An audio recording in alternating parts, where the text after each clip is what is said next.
엄마, 솔직히 말해서 장례식 그건 뭐가 그렇게 중요해요?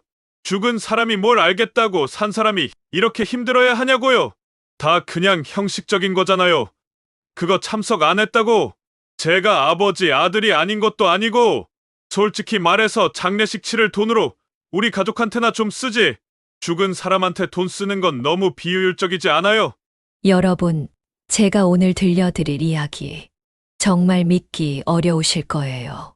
하지만 이 모든 일이 저에게 실제로 일어났답니다. 지금도 이 이야기를 하려니까 손끝이 부들부들 떨려요. 왜냐고요? 제 인생 73년 중 가장 참혹했던 일주일을 겪었거든요. 그런데 말이에요. 결국엔 126억 원이라는 어마어마한 복수를 완성했어요. 어떻게 했냐고요? 한번 들어보시겠어요? 저는 김술래예요. 올해 73세죠. 47년을 함께 산 남편 김정호가 지난달 15일 새벽 4시 23분에 세상을 떠났어요. 그 정확한 시간을 왜 기억하냐고요? 병원 복도 차가운 플라스틱 의자에 앉아서 벽시계만 바라보고 있었거든요. 딱딱딱 하는 소리가 마치 남편의 심장 소리 같았는데 점점 느려지더니 결국 멈춰버리더라고요. 그때 제 가슴 속 심장도 얼음덩어리로 변해버린 것 같았어요. 보호자분이세요? 의사 선생님이 중환자실에서 나오시는 순간 전 직감적으로 알았어요. 남편이 떠났다는 걸요.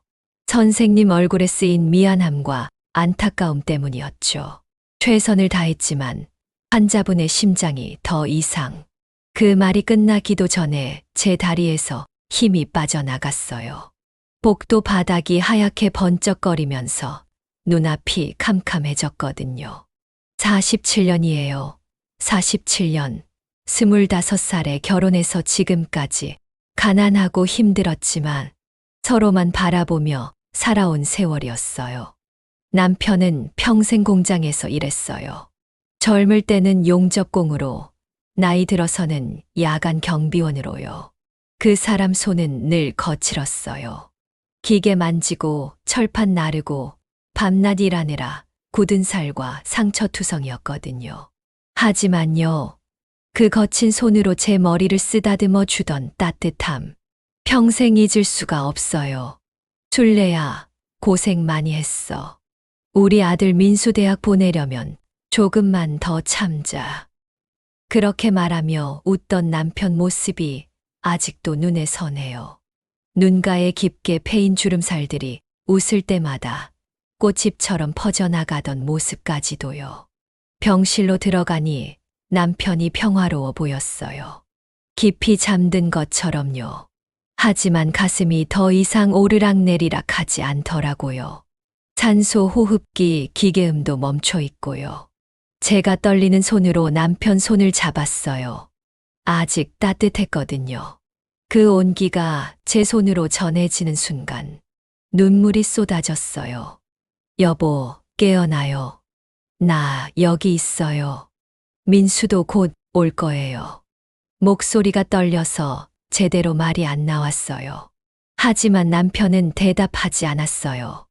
영원히 대답하지 않을 거라는 걸 알면서도 계속 말을 걸었거든요.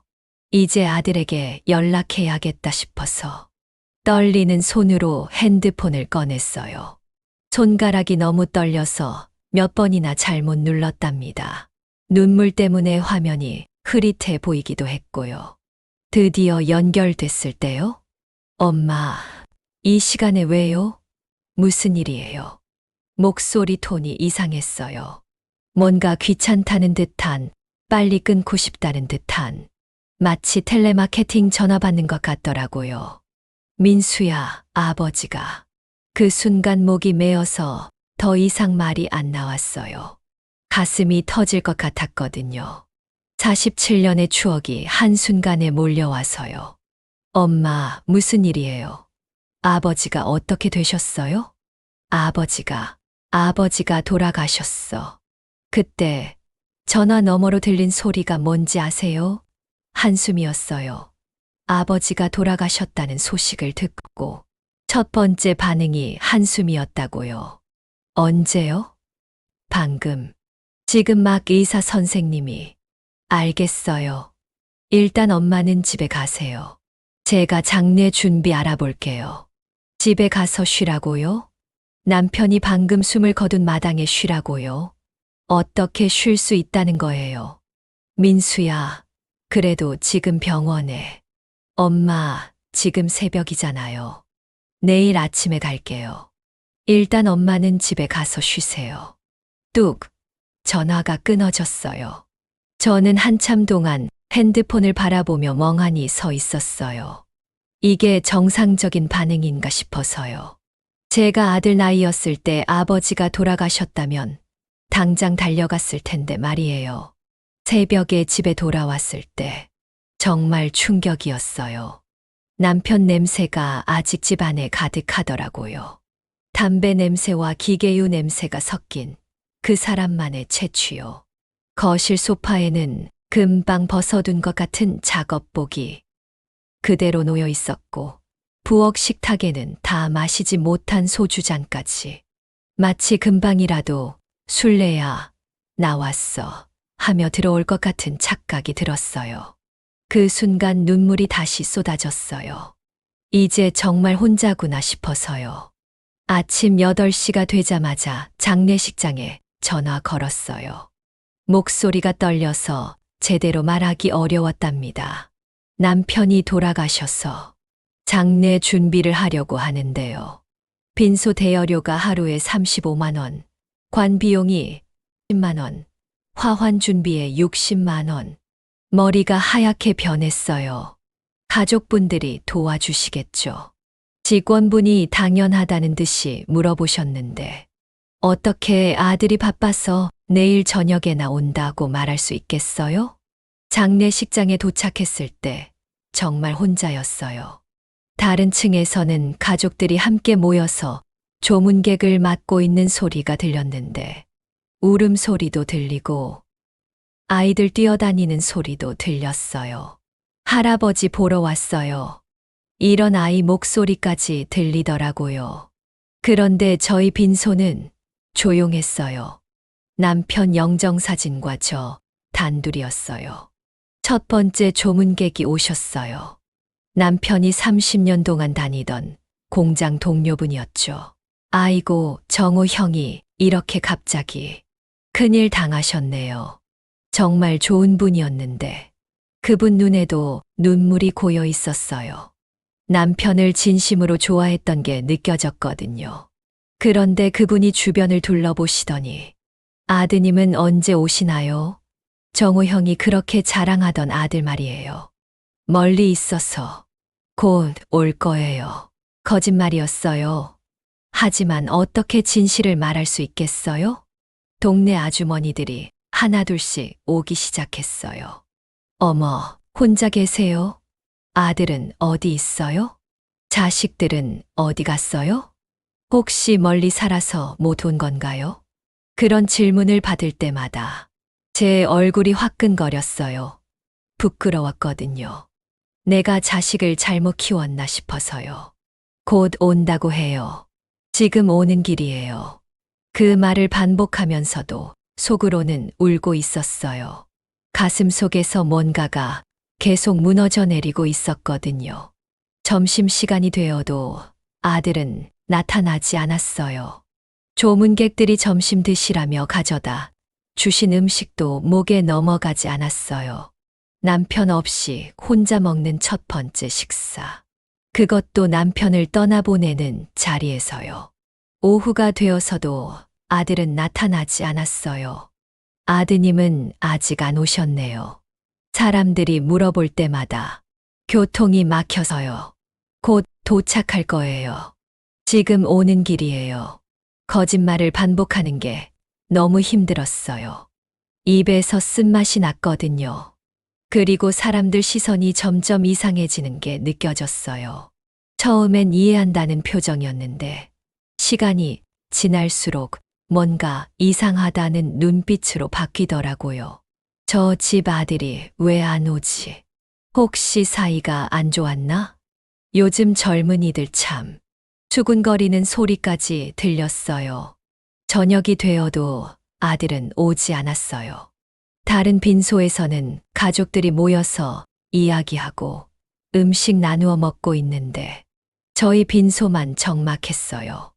여보, 미안해요. 당신 아들이 이럴 줄 몰랐어요. 중얼거리면서 눈물을 닦았어요. 밤 9시쯤 아들한테 다시 전화 걸었어요. 민수야, 언제 와? 사람들이 자꾸 물어봐. 엄마, 아직 일이 안 끝났어요. 내일 아침에 갈게요. 밤을 새워야 하는데 혼자 어떻게 해?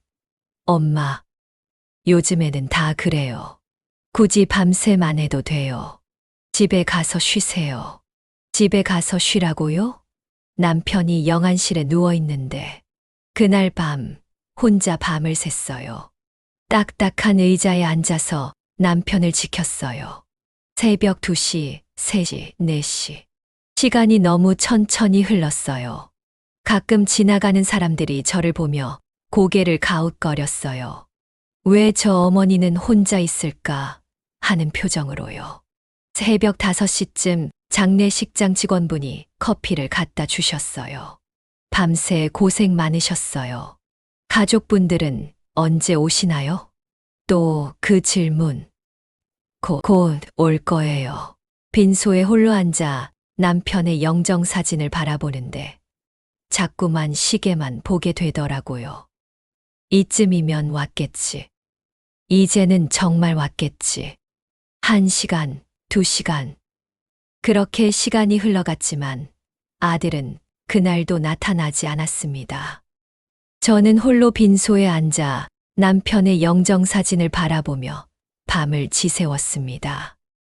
아들이 없는 것을 이상하게 여기는 사람들의 시선을 마주할 때마다 제 얼굴이 화끈거렸습니다. 내가 자식을 잘못 키웠나 하는 생각에 속으로 울고 또 울었습니다. 더 이상 참을 수 없었어요. 떨리는 손으로 핸드폰을 들어 아들의 번호를 다시 눌렀습니다. 민수야, 너 지금 어디야? 엄마, 제가 내일 아침에 간다고 했잖아요. 왜 자꾸 전화해서 확인하는 건데? 짜증나게! 왜 안 왔냐고. 아버지 장례식에 왜 안 왔어? 나 혼자 남편 마지막 가는 길을 배웅해야 하는 거야. 너는 대체 어디에 있었던 거니? 엄마, 저도 가고 싶죠. 근데 거래처 사장님이 갑자기 만나자고 하셔서 이번에 놓치면 다음 기회가 없어요. 거래처. 지금 그게 중요하니? 너희 아버지 돌아가셨어. 이 세상에 단 하나뿐인 아버지란 말이야. 엄마, 솔직히 말해서 장례식 그거 뭐가 그렇게 중요해? 죽은 사람이 뭘 알겠다고 산 사람이 이렇게 힘들어야 하냐고. 뭐라고? 장례식 그거 그냥 형식적인 거잖아요. 그거 참석 안 했다고 제가 아버지 아들이 아닌 것도 아니고 굳이 꼭 가야 해요. 솔직히 말해서 장례식 치를 돈으로 우리 가족한테나 좀 쓰지. 죽은 사람한테 돈 쓰는 건 너무 비효율적이지 않아? 너 지금 무슨 말을 하는 거니? 아들이 제 말을 끊고는 한숨을 푹 쉬었습니다. 엄마, 제발 그런 얘기 할 거면 전화 끊을게요. 나도 힘들어 죽겠으니까. 뚝. 전화기 너머로 아들의 싸늘한 목소리가 제 귓가에 박혔습니다. 마치 전혀 다른 사람처럼. 제가 알던 아들은 어디에도 없었어요. 그 순간 제 심장이 다시 한번 산산조각 나는 소리를 들었습니다. 전화기가 손에서 미끄러져 떨어졌지만 저는 주울 힘조차 없었습니다. 그 자리에 멍하니 서서 벽을 짚고 겨우 버텼어요. 더 이상 흐를 눈물도 내뱉을 말도 남아있지 않았습니다. 그냥 모든 것이 끝났다는 느낌뿐이었어요. 장례식장에 앉아있는 내내 제 가슴은 텅 빈 것처럼 허전했어요. 마치 남편의 빈자리만 남은 게 아니라 아들까지 잃은 것 같은 기분이었어요. 그때 저를 도와주신 건 동네 이웃분들이었습니다. 평생 함께 살아온 정이 이렇게 무서운 거라는 걸 그때 알았어요. 아들보다 더 자식처럼 발벗고 나서서 도와주셨습니다. 누가 시킨 것도 아닌데 말이에요. 어머니, 혼자 너무 힘드셨죠. 그렇게 말씀하며 제 손을 잡아주시는 그분들의 따뜻한 손길에 참고 있던 눈물이 쏟아졌어요. 아들은 오지 않았지만 남편의 마지막 가는 길은 외롭지 않았습니다. 저를 위로해주고 남편을 애도해주는 따뜻한 사람들의 마음이 있었으니까요. 장례식이 끝난 후 저는 한참 동안 멍하니 서 있었습니다. 아들이 오지 않았다는 슬픔보다는 내가 자식을 잘못 키웠다는 부끄러움이 더 컸어요. 40년 넘게 아들만 바라보며 살았는데 결국 이렇게 끝나버렸다는 사실이 너무나 비참했어요. 장례식이 끝나고 사흘째 되는 날 새벽이었어요. 남편 없는 빈집에서 잠을 이루지 못하고 뒤척이다가 핸드폰을 켰어요. 새벽 3시 47분. 온 세상이 잠든 시간이었죠. 그런데 카카오톡에 빨간 알림이 하나 떠 있더라고요. 동네 아주머니들 단톡방. 우리 아파트 소식방에서 메시지가 온 거였어요. 평소 같으면 새벽에는 안 보는데 잠이 안 와서 그냥 눌러봤어요. 그게 제 인생을 완전히 바꿔놓을 줄도 모르고요. 요즘 젊은 사람들은 참 여유가 많네요. 어르신 장례식 기간에도 여행을 다니다니. 세상 참 좋아졌어요. 그 밑에 사진이 하나 올라와 있었어요. 처음에는 뭔가 했는데 화면을 확대해서 보는 순간 숨이 멎는 줄 알았어요. 그 사진 속에 제 아들 민수와 며느리 주영이가 있었거든요. 푸른 바다를 배경으로 찍은 사진이었어요. 민수가 주영이 어깨에 팔을 둘러싸고 활짝 웃고 있었어요. 주영이는 선글라스 끼고 흰색 원피스 입고 있었고요. 두 사람 다 너무나 행복해 보였어요. 마치 신혼여행 온 것처럼요. 그런데 그 사진 하단에 표시된 날짜를 보는 순간 제 심장이 멈추는 줄 알았어요. 바로 남편 장례식 당일이었거든요. 손이 덜덜 떨렸어요. 핸드폰을 떨어뜨릴 뻔했죠. 혹시 제가 잘못 본 건 아닐까 싶어서 다시 사진을 자세히 봤어요. 틀림없었어요. 민수였고 주영이었어요. 두 사람 표정이 너무나 밝고 행복해 보였어요. 슬픔이라고는 전혀 찾아볼 수 없었어요. 오히려 해방감 같은 게 느껴졌거든요. 아버지가 돌아가신 바로 그날, 제가 혼자서 울면서 관을 배웅할 때, 이 사람들은 제주도에서 이렇게 행복한 시간을 보내고 있었다는 거예요. 더 놀라운 건 댓글들이었어요. 어머, 이거 누구예요? 아, 이분들 백이동에 사시는 분들이에요. 어머, 그럼 혹시... 네, 맞아요. 며칠 전에 장례식 치르신 분 아들이에요. 어머머, 그런데 아버지 장례식 당일에 저도 놀랐어요. 그래서 그 사진을 올린 주민에게 물어봤어요. 어디서 본 사진인지요? 인스타그램에서 봤거든요.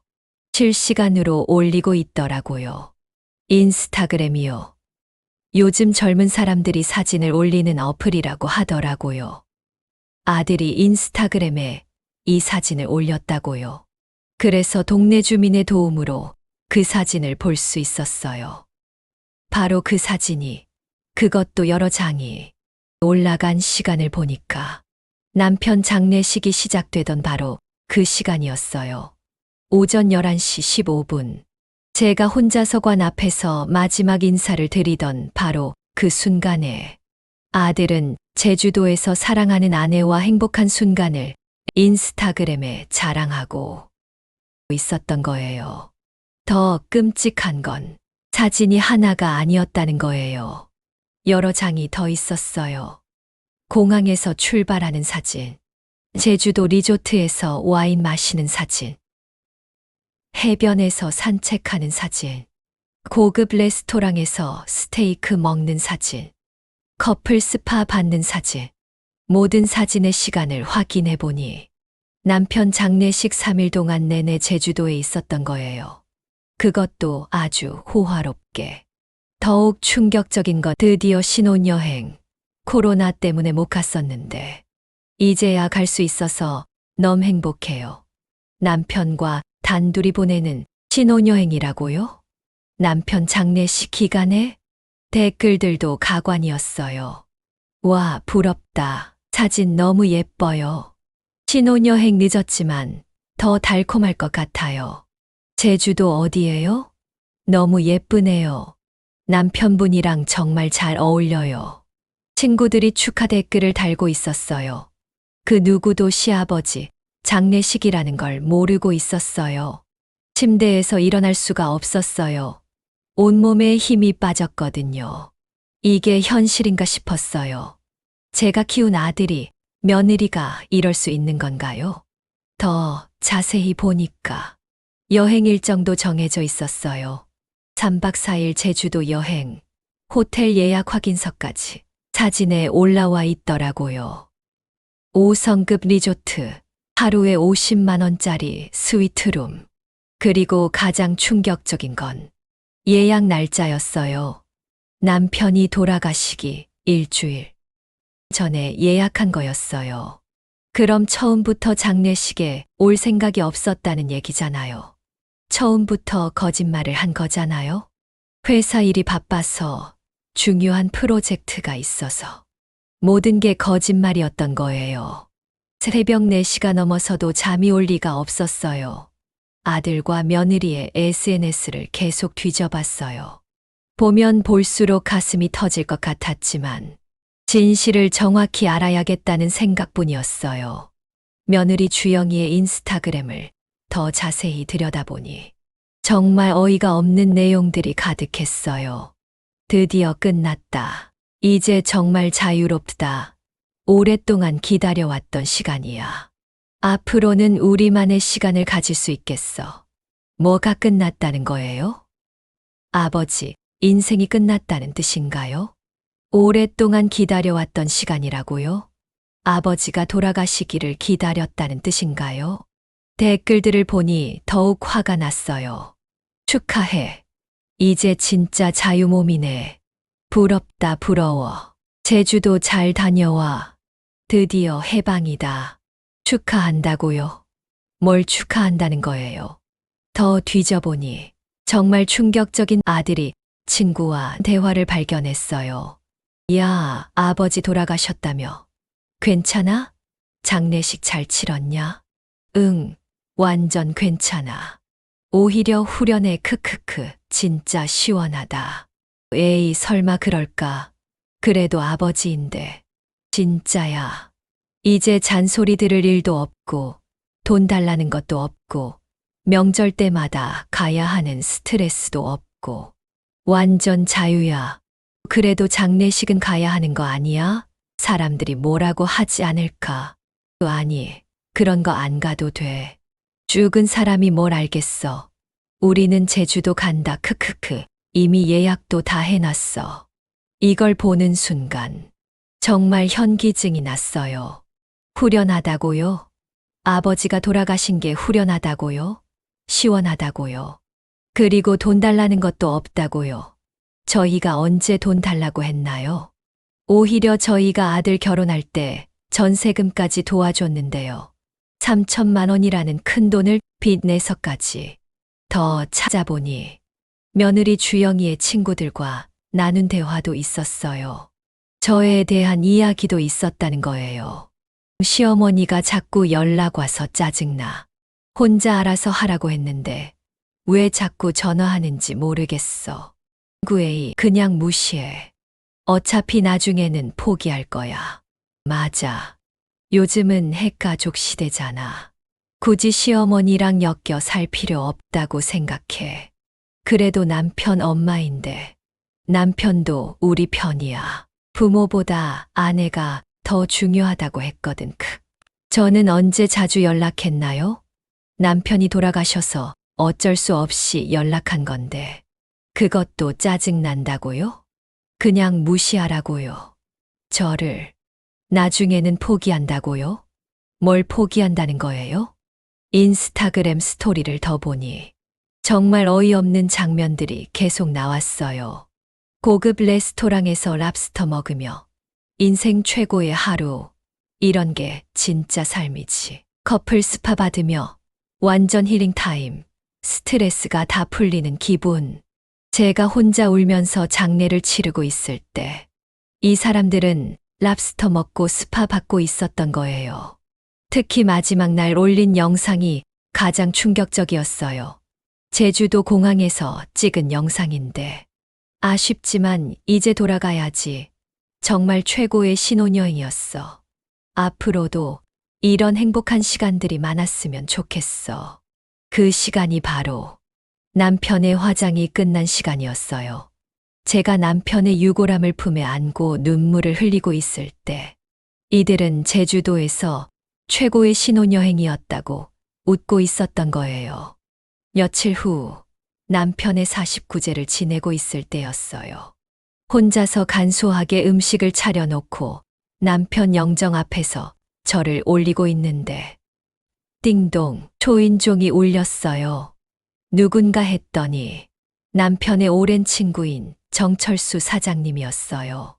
정 사장님은 남편과 어려서부터 친구였는데 사업에 성공해서 지금은 건설회사를 운영하고 계세요. 장례식 때도 와주셨던 분이었어요. 순례 씨 혼자 49제 지내고 있어. 이럴 때 가족이 함께 해야 하는 건데. 정 사장님이 안타까운 표정으로 말씀하셨어요. 아들은 아직도 연락 없어. 연락은 와요. 가끔씩. 저는 제대로 대답할 수가 없었어요. 아들이 제주도에서 신혼여행을 하고 있었다는 이야기를 어떻게 할 수 있겠어요? 정 사장님께서 차를 드시면서 남편 이야기를 해주셨어요. 정호가 얼마나 자식 자랑을 했는지 몰라. 대학 보낼 때도 결혼할 때도 자식 하나 잘 키웠다고 그렇게 자랑스러워 했는데 우리 민수는 효자야. 나중에 내가 늙으면 잘 모셔줄 거야. 이런 말을 얼마나 많이 했는지. 그 말을 들으니 더욱 가슴이 아팠어요. 남편이 정말 아들을 사랑했거든요. 그런데 순례 씨, 혹시 재산 정리는 해놨어? 정 사장님이 조심스럽게 물어보셨어요. 무슨 재산이 있겠어요? 집은 전세고 저축도 거의 없고 시골에 땅 한 떼기 있긴 한데 개발 제한 구역이라 별 값어치가 없어요. 개발 제한 구역. 어디에? 제가 땅 위치를 설명하자 정 사장님의 얼굴이 갑자기 번뜩 달라졌어요. 뭔가 중요한 걸 발견한 사람의 표정이었어요. 눈이 커지면서 몸을 앞으로 기울이시더라고요. 순례 씨, 그 땅이 정확히 어디야? 몇 평 정도 되고? 파주 동인데 2,800평 정도 돼요. 왜요? 뭔가 있나요? 정 사장님이 급하게 핸드폰을 꺼내서 어디론가 전화를 걸기 시작했어요. 여보세요. 김 국장님? 나 정철수입니다. 혹시 다음 달 도시계획위원회에서 논의될 개발 제한 구역 해제 지역 알고 계시죠? 파주 동계 일대 말이에요. 전화를 하는 정 사장님의 얼굴이 점점 놀라움으로 변해갔어요. 몇 분 후 전화를 끊으신 후 저를 보시는 눈빛이 완전히 달라져 있었어요. 순례 씨 대박 났어. 진짜 대박이야. 네, 무슨 말씀이세요? 그 땅 다음 달에 개발 제한 구역에서 해제돼 정부에서 신도시 계획을 추진하고 있어. 아직 공식 발표 전이라서 극소수만 아는 정보야. 저는 무슨 말인지 이해가 안 됐어요. 그게 무슨 뜻이에요? 순례 씨, 그 땅값이 하늘로 치솟는다는 얘기야. 지금까지는 개발 제한 구역이라서 평당 12만 원도 안 됐지만 해제되면 평당 450만 원은 될 거야. 아니, 위치가 그렇게 좋으면 500만 원도 가능해. 2,800평에 평당 450만 원. 저는 계산이 안 됐어요. 그럼 얼마나 되는 거예요? 최소 126억이야, 순례 씨. 운이 좋으면 140억도 가능해. 126억. 그 숫자가 믿어지지 않았어요. 평생 몇백만 원 때문에 고민하며 살았는데 갑자기 106억이라니. 하지만 순례 씨, 아들이 이 사실을 알면 어떻게 될 것 같아?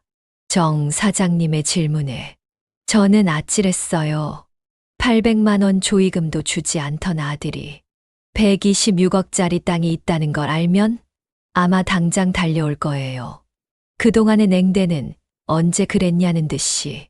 특히 지금 아들 상황을 보면 장례식도 안 온 상황에서 갑자기 이런 큰 돈이 있다는 걸 알면 본색이 다 드러날 거야. 맞는 말이었어요. 제가 아들과 며느리의 SNS를 통해 본 그 추악한 모습들이 떠올랐어요. 126억이 넘는 돈 앞에서 이들이 어떻게 변할지 뻔히 보였어요. 그럼 그 땅, 어떻게 해야 하죠? 일단 절대 아무에게도 말하면 안 돼. 특히 아들한테는. 그리고 내가 법무법인 소개해 줄게. 미리 준비해 놔야 해. 그날 밤, 잠을 이룰 수 없었어요. 126억이라는 돈도 그렇지만 더 중요한 건 아들과 며느리의 진짜 모습을 봤다는 거였어요. 만약 이들이 이 사실을 알게 되면 분명히 태도가 180도 바뀔 거예요. 갑자기 효부가 되어서 저를 극진히 모실 거예요. 하지만 그게 진심일까요? 아니면 126억 때문일까요? 이미 답은 뻔했어요. SNS에서 본 그들의 진짜 모습을 알고 있으니까요. 다음 날, 정 사장님이 변호사를 소개해 주셨어요. 김 변호사님이 오셔서 상황을 설명해 주셨어요. 어머님, 이런 경우에는 미리 상속 계획을 세워두시는 게 좋습니다. 특히 가족 관계가 복잡한 경우에는 더욱 그렇죠. 상속 계획이요? 네, 어머님이 원하시는 대로 재산을 처분할 수 있도록 법적 장치를 마련해 두는 거예요. 예를 들어 공익재단에 기부하신다든지, 조건부 상속을 하신다든지, 공익재단 기부, 그 말을 듣는 순간 뭔가 번뜩이는 게 있었어요.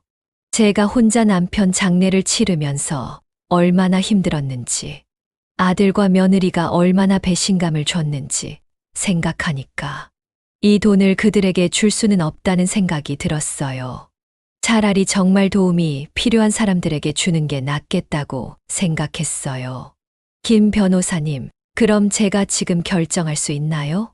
물론입니다. 다만 나중에 가족들이 이 일을 제기할 수 있으니까 철저하게 준비해야 합니다. 의사 능력 확인, 영상 공증, 증인 확보 등등 법적으로 완벽하게 만들어야 해요. 그렇게 해주세요. 제 마음이 바뀌기 전에 빨리 처리하고 싶어요. 그런데 그때는 몰랐어요. 며칠 후 아들과 며느리가 이 사실을 알게 될 거라는 걸요. 며칠 후부터 이상한 일이 일어났어요. 아들과 며느리가 갑자기 매일 찾아오기 시작한 거예요. 제주도 여행에서 돌아온 이후 태도가 완전히 180도 달라졌어요. 마치 다른 사람이 된 것처럼요. 엄마, 몸은 어떠세요? 혈압약은 잘 드시고 계시죠? 민수가 체온계와 혈압계를 들고 와서 제 건강을 체크했어요. 어머님, 이거 건강에 좋다고 해서 사왔어요. 꼭 드세요. 주영이는 비싸 보이는 건강식품과 과일을 한가득 들고 왔어요. 갑자기 왜 이러나 싶었는데 뭔가 어색했어요. 너무 갑작스럽고 너무 과했거든요. 마치 연기를 하는 것 같았어요. 민수야, 갑자기 왜 이렇게 자주 와? 바쁘다고 하지 않았니? 엄마, 아버지 돌아가시고 나서 생각해보니까 제가 너무 불효했어요. 앞으로는 정말 잘할게요. 말은 그럴듯했지만 뭔가 연기하는 것 같았어요. 진심이 느껴지지 않았거든요. 며칠 동안 이런 일이 계속됐어요. 아침에는 미역국을 끓여다 주고, 점심에는 반찬을 가져다 주고, 저녁에는 함께 식사하면서 안부를 물었어요. 어머님, 아프신 곳은 없으세요? 혈압약, 시간 됐어요. 제가 챙겨드릴게요. 어머님, 병원 검진 받으셔야 하는 거 아니에요. 하지만 저는 계속 뭔가 이상하다고 느꼈어요. 너무 갑작스러웠거든요. 게다가 두 사람의 눈빛이 이상했어요. 뭔가 계산하는 듯한, 무언가를 기다리는 듯한 그런 눈빛이었어요. 그러던 어느 날, 결정적인 순간이 왔어요. 제가 화장실에 간 사이에 며느리가 실수를 한 거예요. 식탁에 놔둔 제 핸드폰을 봤나 봐요. 정 사장님이 보낸 문자가 화면에 그대로 떠 있었거든요. 다음 달 15일 정부 발표 예정. 개발 제한 구역 해제. 평당 450만 원은 기본이고 500만 원도 가능. 2,800평이니까 최소 126억. 정말 축하해요, 순례 씨. 이제 걸정 없겠어요. 주영이의 얼굴이 순식간에 변했어요. 눈이 커지면서 손이 떨리기 시작했어요. 126억이 넘는다는 숫자를 보고 충격을 받은 거죠. 저는 화장실에서 나오면서 주영이의 표정을 봤어요. 뭔가 들켰다는 느낌이 들었어요. 눈빛이 완전히 달라져 있었거든요. 마치 보물을 발견한 사람처럼. 어머님, 물 드세요. 주영이가 물컵을 건네주는데 손이 떨리고 있었어요. 목소리도 평소와 달랐어요. 저는 확신했어요. 문자를 받구나. 그날 저녁부터 두 사람의 태도가 더욱 과해졌어요. 어머님, 이제 연세도 있으시니까 큰 집에 혼자 계시기 힘드시죠? 저희가 함께 살면서 모셔야 하는 거 아닌가요? 엄마, 시골 땅도 관리가 필요할 텐데 저희가 도와드릴게요. 요즘 부동산 사기도 많으니까요. 시골 땅 이야기가 나오는 순간 저는 확신했어요. 이들이 문자를 받고 126억이라는 사실을 알고 있다는 걸요. 민수야, 그 땅은 개발 제한 구역이라 별 값어치 없어. 그래도 요즘 개발 계획이 많이 바뀌잖아요. 미리 알아보는 게 좋을 것 같아요. 엄마 혼자서는 힘드시잖아요. 며칠 후, 두 사람이 서류를 들고 왔어요. 어머님, 이제 연세도 있으시고 혼자 계시니까 재산 관리를 저희가 도와드리는 게 어떨까요? 무슨 재산 관리? 상속세 절약도 되고 관리도 편하게 하려면 미리 정리해 두시는 게 좋아요. 주영이가 서류 뭉치를 테이블에 올렸어요. 여기 서류에 도장만 찍어주시면 돼요. 저희가 다 알아서 할게요. 하지만 저는 속을 수 없었어요. 이들의 진짜 목적이 뭔지 뻔히 보였거든요. 민수야, 아직 내가 정신이 멀쩡한데 뭐 하러 그런 걸 미리 해. 엄마, 요즘 세상에는 미리미리 준비하는 게 좋아요. 나중에 복잡해질 수도 있고요. 그날 밤, 제가 잠든 척하고 있는데 거실에서 두 사람이 속삭이는 소리가 들렸어요. 여보, 어머님한테 언제 다시 얘기할 거야? 조금 더 기다려봐. 너무 급하게 하면 의심할 수도 있어. 하지만 126억이야. 이런 기회를 놓치면 언제 또 있겠어. 알겠어, 알겠다고. 다음 주까지는 확실하게 처리하자. 다음 주까지 확실하게 처리한다고요? 저는 이들의 진짜 모습을 정확히 알 수 있었어요. 남편 장례식에는 오질 않으면서 126억 때문에는 이렇게 달라붙는 거였어요. 그런데 정말 확실한 거야? 6억이 맞아. 문자에 그렇게 써 있었잖아. 평당 450만 원에 2,800평이면 세상에 우리가 100억대 부자가 되는 거네? 그러니까 조심스럽게 처리해야 한다고. 어머님이 의심하면 안 되니까. 100억대 부자라고요? 이들은 벌써 그 돈을 자신들 것으로 생각하고 있었어요. 더 이상 참을 수 없었어요. 며칠 동안 이들의 가짜 효도를 지켜보면서 속이 뒤틀렸거든요. 이제는 모든 진실을 폭로할 때라고 생각했어요.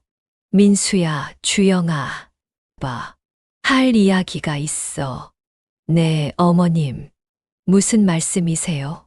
두 사람이 나란히 소파에 앉았어요. 평소보다 조심스러운 표정이었어요. 너희들이 아버지 장례식에 왜 안 왔는지 알고 있어. 그 순간 두 사람의 얼굴이 굳어졌어요. 엄마, 그건 정말 어쩔 수 없는 상황이었어요. 이미 말씀드렸잖아요. 어쩔 수 없는 상황이라고. 제주도 신혼여행이? 민수의 얼굴이 창백해졌어요. 엄마, 그걸 어떻게? 인스타그램 다 봤어. 너희들이 얼마나 행복했는지, 아버지 죽음이 얼마나 후련했는지. 엄마, 그건 오해예요. 주영이가 급하게 변명했어요. 오해. 너희가 쓴 글인데 무슨 오해야? 저는 핸드폰을 꺼내서 캡처해 놨던 사진들을 보여줬어요. 이것도 오해니? 드디어 자유롭다. 후련하다. 죽은 사람이 뭘 알겠어. 이게 다 오해냐? 두 사람이 할 말을 잃었어요. 증거가 너무 명확했거든요. 엄마, 그건 뭐, 아직도 변명할 거야? 엄마, 저희가 잘못 생각했어요. 정말 반성하고 있어요. 민수가 무릎을 꿇으려고 했어요. 이제 와서 반성해. 그럼 지금까지 나한테 잘한 건 뭐 때문이야? 엄마, 정말 뉘우치고 있어서. 거짓말 하지 마. 6억 때문이지. 126억이라는 말이 나오는 순간 두 사람의 표정이 완전히 달라졌어요. 들켰다는 표정이었어요. 엄마, 그게 아니에요. 그게 아니라고. 그럼 뭐야? 내 핸드폰 몰래 본 것도 모르는 줄 알아. 주영이가 급하게 말했어요. 어머님, 저희가 도와드리려고 그런 거예요. 126억이나 되는 땅을 혼자 관리하시기 어려우시잖아요. 도와준다고 누가 도와달라고 했니? 어머님, 그래도 저희가 가족이잖아요. 가족이라고 아버지 장례식 때는 가족이 아니었지. 저는 더 이상 참을 수 없어서 목소리를 높였어요. 가족이라면 아버지 마지막 길이라도 함께 했어야지. 그런데 제주도에서 신혼여행하면서 인스타그램에 올리고 있었잖아. 엄마, 그때는 정말 뭐, 정말 돈이 안 보였으니까 그랬다고. 이제 126억이 보이니까 갑자기 효부된 거야. 두 사람이 고개를 들지 못했어요. 그리고 너희들이 가져온 서류도 다 봤어. 변호사한테 검토받아 봤는데 결국 땅을 너희들 명의로 바꾸려는 거더라. 어머님, 그건 어머님을 위해서, 나를 위해서라고. 누구를 속이려고 그래? 민수가 갑자기 태도를 바꿨어요.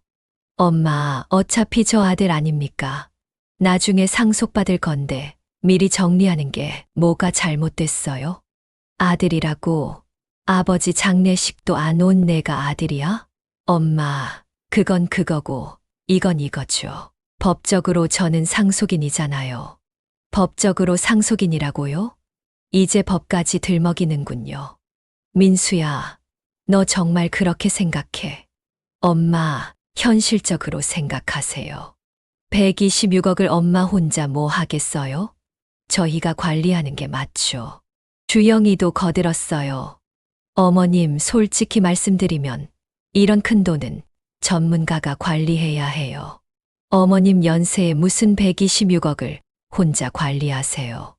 그럼 너희들이 전문가야? 저희가 젊으니까 더 잘할 수 있죠. 젊으니까 더 잘한다고요? 그래, 젊으니까 아버지 장례식도 빼먹고 제주도 여행 갔던 거지. 어머님, 왜 자꾸 그 얘기를 하세요? 이미 지난 일인데요. 지난 일이라고. 너희들한테는 지난 일이지만 나한테는 평생 잊을 수 없는 일이야. 어머님, 이제 그만하시고 서류에 도장 찍어주세요. 시간 끌면 손해예요. 주영이가 서류를 다시 내밀었어요. 다음 달에 발표 나면 땅값이 더 오를 텐데 그 전에 처리해야죠. 저는 정말 어이가 없었어요. 너희들 지금 나를 협박하는 거야? 협박이 아니라 현실적인 조언이에요. 현실적인 조언이라고. 내 재산을 빼앗으려는 게 조언이야? 빼앗는 게 아니라 관리해드리는 거예요. 민수가 목소리를 높였어요. 엄마, 126억이에요. 이런 기회가 언제 또 있겠어요? 그래, 126억이니까 갑자기 날 찾아온 거지. 엄마, 왜 그렇게 말씀하세요? 내가 왜 그렇게 말하냐고. 아버지 장례식에 돈이 없다 하던 너희들이 126억 있다니까 갑자기 효자 효부 된 거 아니야? 저는 더 이상 참을 수 없어서 일어났어요. 당장 나가. 엄마, 나가라고 했어. 다시는 내 앞에 나타나지 마. 그날 밤, 잠을 이룰 수 없었어요. 아들과 며느리를 내쫓긴 했지만 이들이 포기할 리가 없다는 걸 알았거든요. 126억이라는 돈 앞에서 이들의 욕망이 얼마나 추악해졌는지 봤으니까요. 분명히 다른 방법을 찾아서 또 올 거예요. 법적으로 문제를 삼을 수도 있고요. 그래서 저는 먼저 행동하기로 했어요. 이들이 저에게 한 일을 세상에 알리기로 마음먹었거든요. 하지만 감정적으로 덤비면 안 되겠다 싶었어요. 치밀하게, 계획적으로, 단계별로 해야겠다고 생각했어요.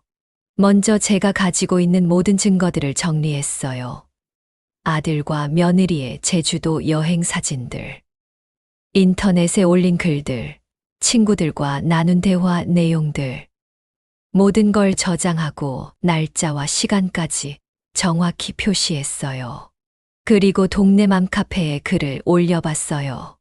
아들이 아버지 장례식을 빼먹고 제주도 신혼여행 갔다가 126억 유산 날린 이야기. 처음에는 조심스럽게 시작했어요. 혹시 이런 경우 어떻게 해야 하는지 조언 구합니다라고 하면서 상황을 설명했어요. 47년을 함께 살던 남편이 돌아가셨는데 아들이 장례식에 오지 않았어요. 회사 일이 바쁘다고 중요한 프로젝트가 있다고 하면서요. 그런데 알고 보니 그 시간에 제주도에서 신혼여행을 하고 있었더라고요. 그것도 인터넷에 실시간으로 올리면서요. 반응이 폭발적이었어요. 몇 시간 만에 댓글이 수백 개씩 달렸어요. 이건 정말 말이 안 된다. 요즘 젊은이들이 너무하다. 그런 자식은 버려야 한다. 어머님이 너무 불쌍하다. 그리고 많은 분들이 증거를 공개하라고 하더라고요.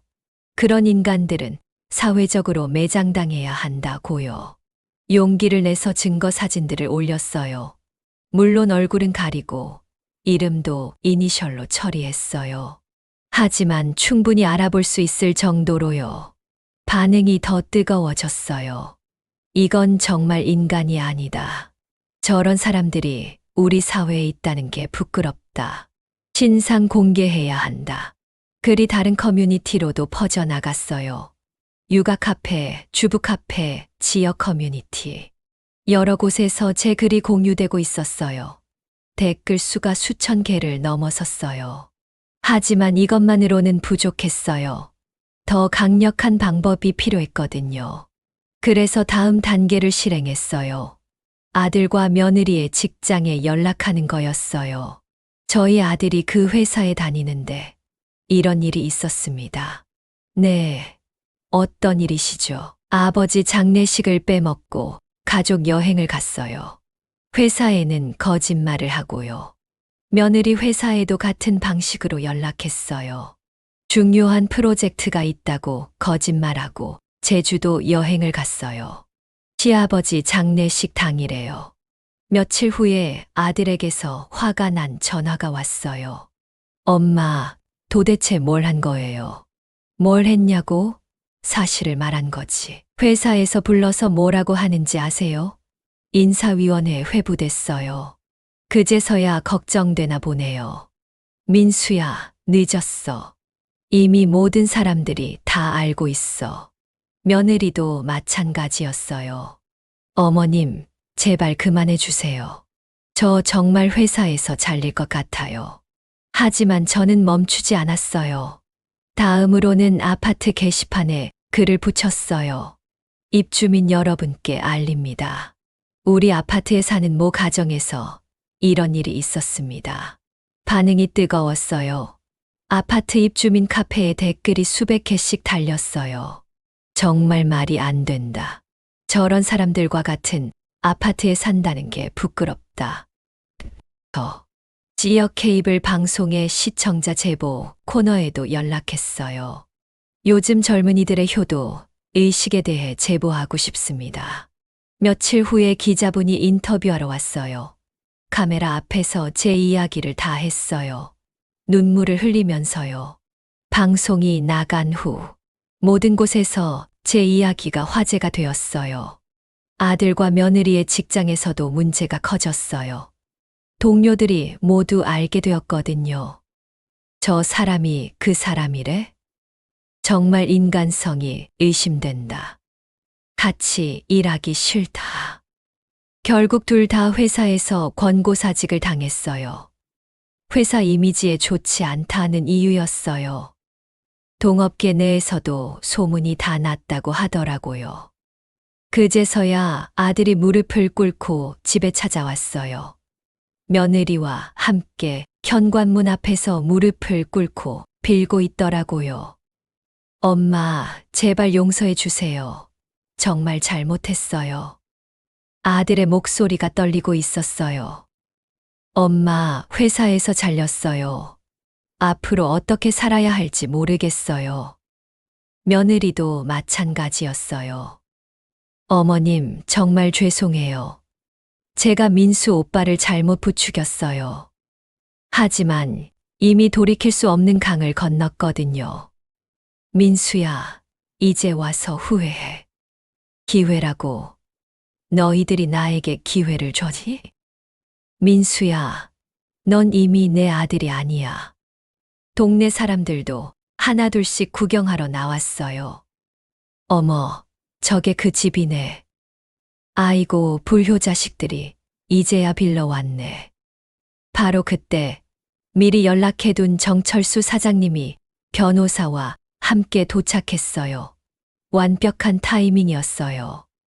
김술래 씨의 모든 재산은 이미 공익신탁으로 등록 완료되었습니다. 변호사가 서류를 들고 단호하게 말했어요.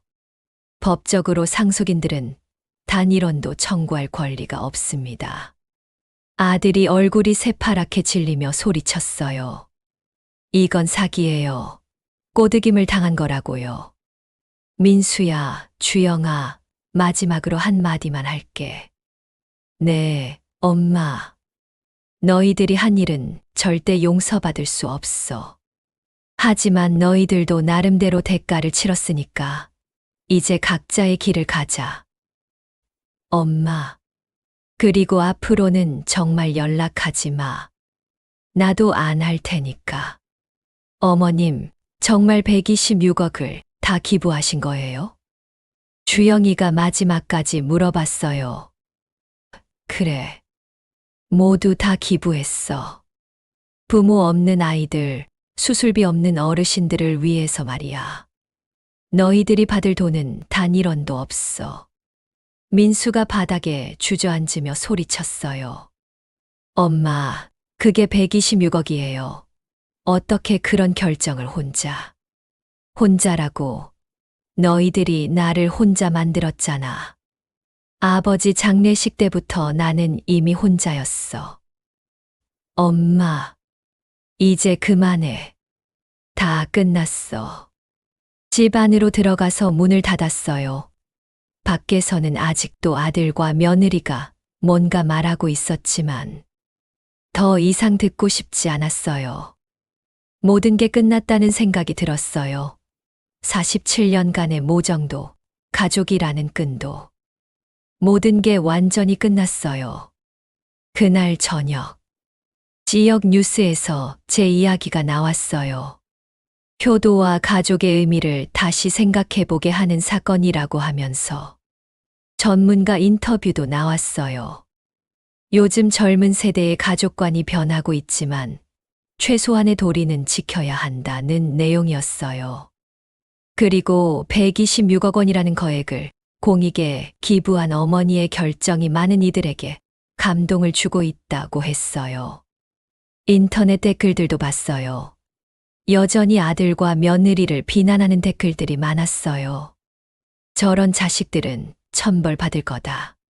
부모 은혜도 모르는 짐승들. 어머님이 정말 잘하셨다. 126억을 기부하신 것도 대단하다. 하지만 이제는 더 이상 그런 댓글들에 의존할 필요가 없었어요. 복수는 끝났지만 제 인생은 이제 시작이었거든요. 남편도 없고 자식도 없는 혼자만의 인생이지만 그래도 제가 할 수 있는 일들이 있었어요.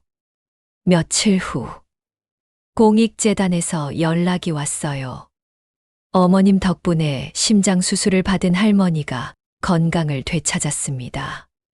또 몇몇 아이들이 생명을 이어갈 수 있었어요. 모두 어머님 덕분입니다. 그 말을 들으니 마음이 따뜻해졌어요. 제 아들은 저를 버렸지만 다른 생명들을 지킬 수 있었으니까요. 동네 사회복지관에서도 연락이 왔어요. 어르신, 혹시 봉사활동에 관심 있으세요? 봉사활동이요? 네, 혼자 사시는 어르신들을 위한 프로그램이 있어요. 같이 밥도 먹고 이야기도 나누고 사회복지관에 가보니 저와 비슷한 처지의 어르신들이 많았어요. 자식들과 연락이 끊긴 분들, 혼자 사시는 분들. 우리 다 비슷한 처지네요. 그러게 말이에요.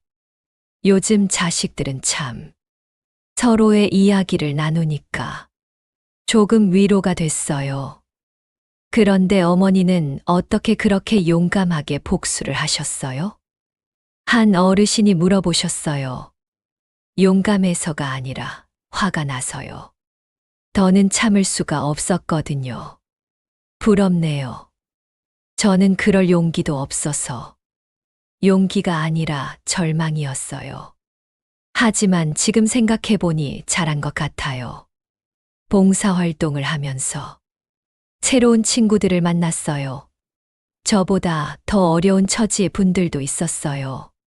재단에서 정기적으로 감사 편지를 보내왔어요. 어머님의 기부 덕분에 이번 달에도 15명의 어르신이 수술을 받으셨습니다. 어머님 덕분에 고아원 아이들이 따뜻한 겨울을 보낼 수 있었습니다. 소아암 환자 8명이 치료비 걱정 없이 치료받을 수 있게 됐습니다. 그런 편지를 받을 때마다 뿌듯했어요. 126억이 정말 의미 있는 곳에 쓰이고 있다는 생각이 들었거든요. 가끔 아들과 며느리 생각이 날 때도 있어요. 어떻게 살고 있을까? 후회하고 있을까? 하지만 더 이상 제 문제가 아니에요. 어제는 재단에서 특별한 소식을 전해줬어요. 어머님의 기부금으로 새로운 아동보호시설이 문을 열게 됐습니다. 부모 없는 아이들 50명이 따뜻한 보금자리를 갖게 된 거예요. 그 말을 듣는 순간 남편이 저를 위로해 주는 것 같았어요. 술래야, 잘했어. 우리 돈이 정말 좋은 곳에 쓰였구나. 시설 개관식에 초대받았어요. 아이들이 할머니 고마워요 라고 인사하는 모습을 보니까 제 마음이 따뜻해졌어요. 이 아이들은 저를 진심으로 고마워하고 있었어요. 돈 때문이 아니라 진짜 사랑으로요. 며칠 전에는 놀라운 일이 있었어요. 아들 회사 동료였던 분이 찾아오신 거예요. 어머님, 정말 죄송합니다. 민수 씨 일로 인해서 저희도 많이 반성하게 됐어요. 앞으로는 부모님께 더 잘해드리겠습니다. 그분이 눈물을 흘리면서 말씀하시더라고요. 그때 깨달았어요. 제 이야기가 단순히 복수로 끝나는 게 아니라 다른 사람들에게도 교훈이 되고 있다는 걸요. 인터넷에도 가끔 이런 댓글들이 올라와요.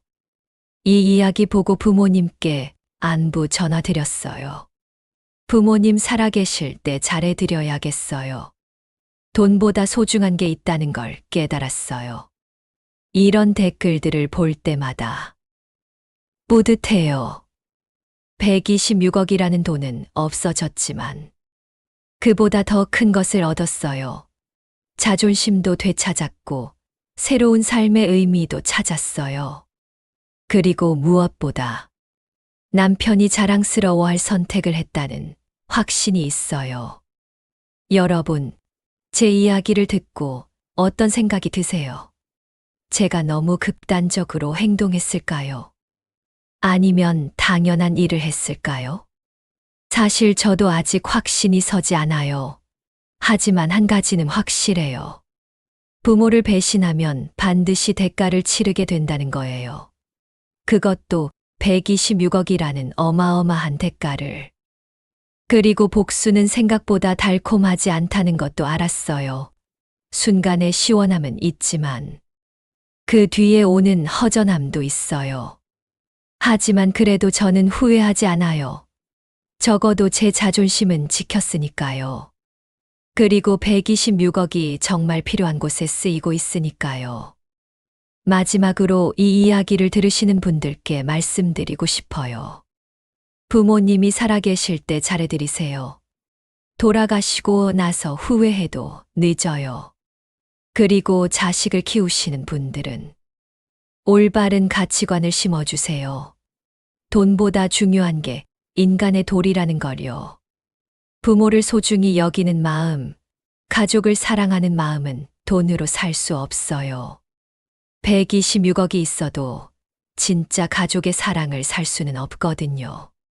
하지만 그 사랑을 배신하면 126억이라는 거대한 대가를 치르게 될 수도 있다는 걸 기억해 주세요. 오늘도 복지관에 가서 어르신들과 시간을 보낼 예정이에요.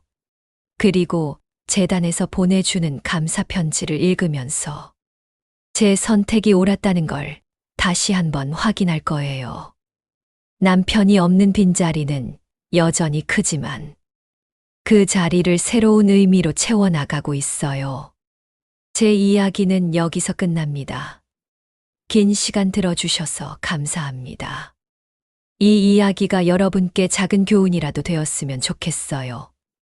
그리고 저처럼 힘든 상황에 계신 분들께는 조금이나마 위로가 되었으면 해요. 세상에는 정말 소중한 것들이 많아요. 하지만 그 중에서도 가장 소중한 건 진짜 사랑이에요. 돈 때문에 그 사랑을 잃지 마세요. 그리고 부모님의 사랑을 당연하게 여기지 마세요. 언젠가는 후회할 날이 올 테니까요. 우리 모두 각자의 자리에서 최선을 다해서 살아갑시다. 돈보다는 사랑을, 물질보다는 마음을 더 소중히 여기면서요. 그것이 진짜 행복한 삶이니까요. 지금까지 제 이야기 들어주셔서 감사합니다.